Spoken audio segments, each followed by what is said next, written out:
আমাদের মামের ছোট্ট একটি সংসার, আলহামদুলিল্লাহ আমাদের সুখের অভাব নেই। আল্লাহ তাআলা আমাদেরকে যতটুক দিয়েছে আলহামদুলিল্লাহ। আমার বাবা থাকা সত্ত্বেও আমি বাবা ছাড়া বড় হচ্ছি। কারণ কি জানেন? আমার বাবা প্রবাসী। আমার বয়স এখন 6, কিন্তু আমার বাবাকে আমি কাছে পেয়েছি মাত্র 3 মাস।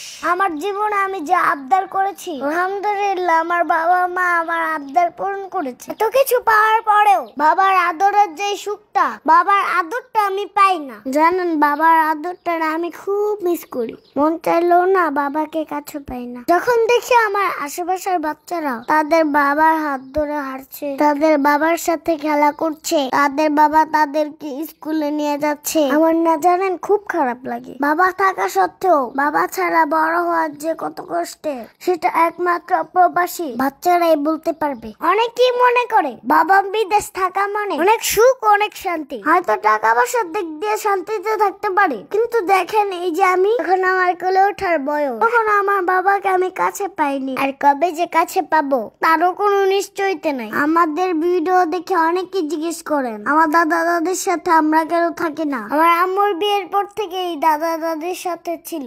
আম্মুর বিয়ের 11টা বছর আমার দাদা দাদির সাথেই কাটিয়েছে। এখন বর্তমানে আমার দাদি দুনিয়াতে নাই, তাই বাড়িতে এখন কেউ থাকে না।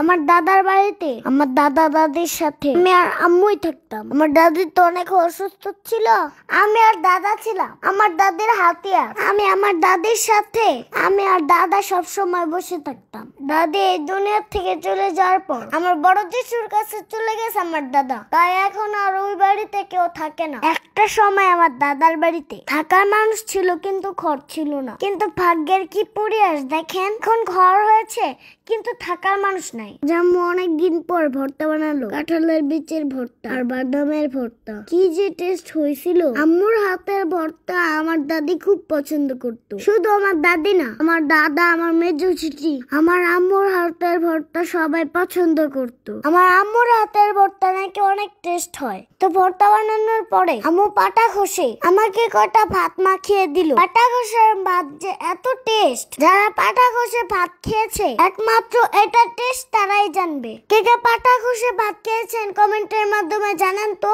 তো আমি চলে আসলাম গোসল টোসল করে দুপুরের ভাত খেতে। এই ভর্তা ভাত দেখে আমার আর সহ্য হচ্ছিল না, তো সবার আগে আমি খেতে বসে পড়লাম। আমার মতো ভর্তা ভাত কার কার পছন্দ বলেন? বাদামের ভর্তা আর কাঁঠালের বীজের ভর্তাটা জাস্ট ওয়াও ছিল।